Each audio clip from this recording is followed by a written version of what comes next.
हरे कृष्णा। गीता अमृतम में आप सभी का स्वागत है। तो हम आ गए हैं भगवत गीता अध्याय 2 श्लोक क्रमांक 41। तो पिछले श्लोक में हमने देखा कि भगवान ने कहा नेहाभिक्रम नाशस्ति प्रत्यवाय न विद्यते स्वल्पमस्य धर्मस्य त्रायते महतो भयात, कि इस प्रयास में न तो हानि है ना ही हास, अपितु इस पथ पर की गई अल्प प्रगति भी महान भय से रक्षा कर सकती है। तो कौन सा है वो पथ और कौन सा है वो प्रयास, ये भगवान हमको इस श्लोक में बताते हैं कि भगवत गीता अध्याय 2 श्लोक क्रमांक 41।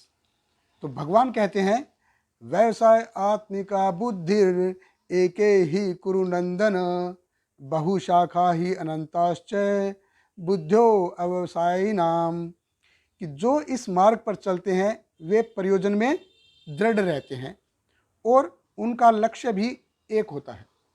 हे कुरुनंदन, जो दृढ़ प्रतिज्ञ नहीं है उनकी बुद्धि अनेक शाखाओं में विभक्त रहती है।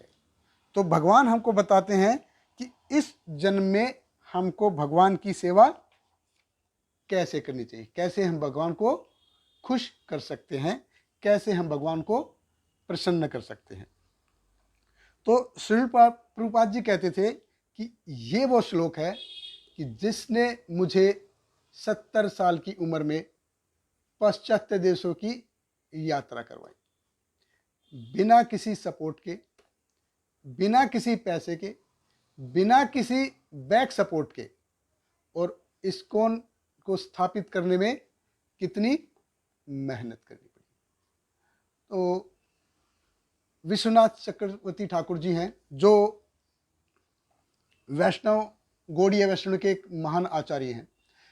उन्होंने इस श्लोक की टीका में लिखा है कि एक शिष्य को, एक डिसाइपल को अपने स्पिरिचुअल मास्टर से, अपने गुरु से इंस्ट्रक्शन लेनी चाहिए और जीवन भर उनका पालन करना चाहिए।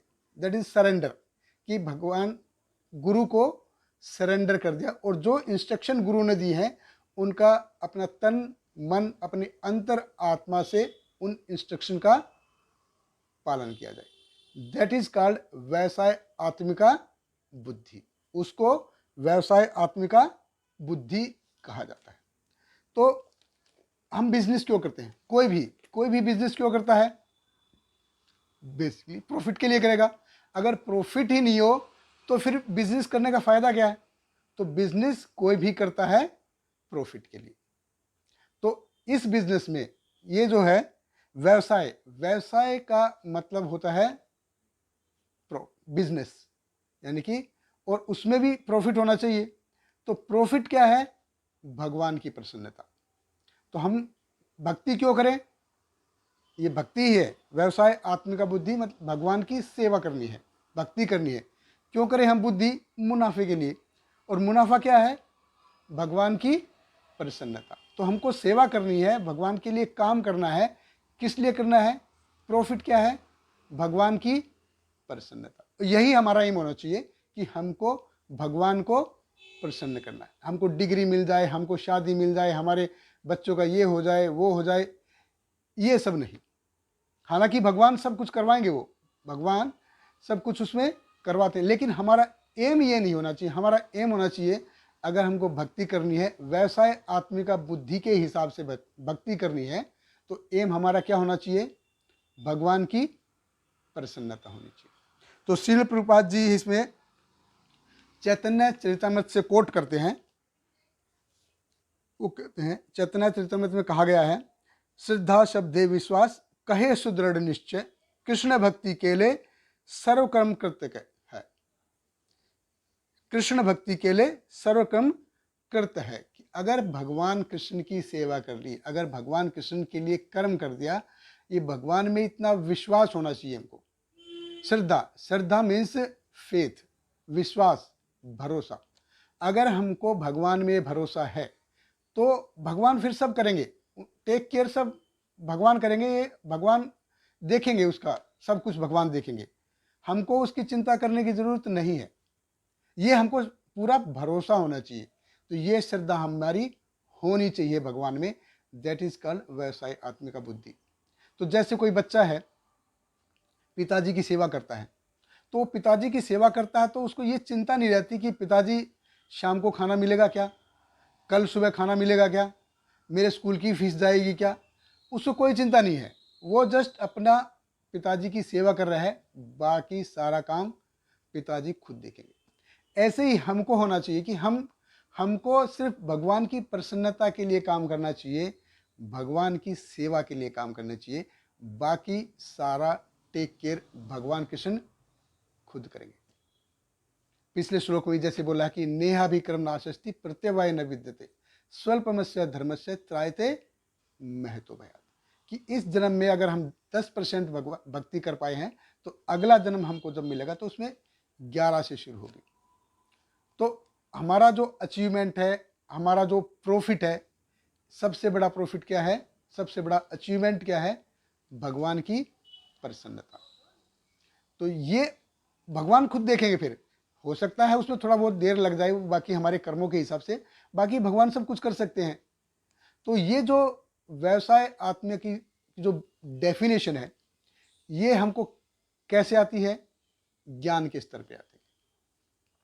और ज्ञान क्या है, ज्ञान है कि मैं ये शरीर नहीं, मैं ये आत्मा हूं और मैं भगवान कृष्ण का अंश हूं और भगवान कृष्ण से मेरा क्या संबंध है, ये जो जानना ज्ञान है। और ये ज्ञान की जो डेफिनेशन है, ये हमको कैसे आएगी, जब हम बुद्धि के लेवल पे होंगे। अगर हम शरीर के लेवल पे या फिर इंद्रिय के लेवल या फिर मन के लेवल पे देखेंगे तो व्यवसाय आत्मा की ये डेफिनेशन नहीं आएगी, कुछ और ही आएगी। बिजनेस की ये डेफिनेशन आएगी ही नहीं। हमको अपने माइंड और शरीर के लेवल से ऊपर उठ के ज्ञान के लेवल पे जाना पड़ेगा, तब हमको ये डेफिनेशन समझ में आएगी।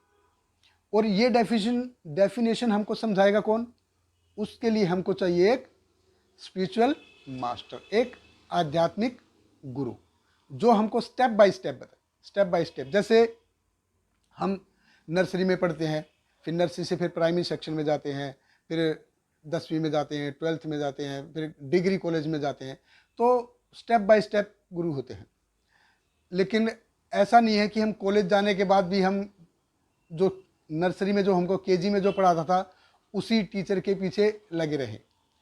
तो स्पिरिचुअल मास्टर भी हमको चाहिए जो हमको आध्यात्मिक ज्ञान दे सके।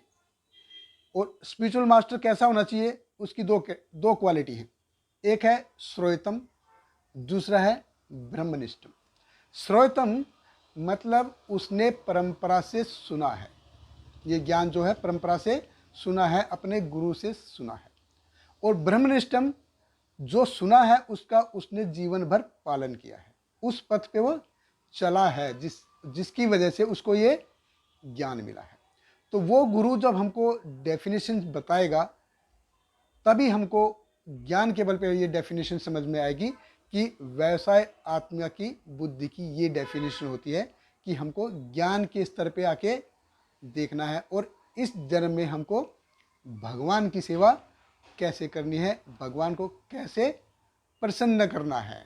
तो यही हमारा अचीवमेंट होना चाहिए, यही हमारा प्रॉफिट होना चाहिए कि हम भगवान को कैसे प्रसन्न करें।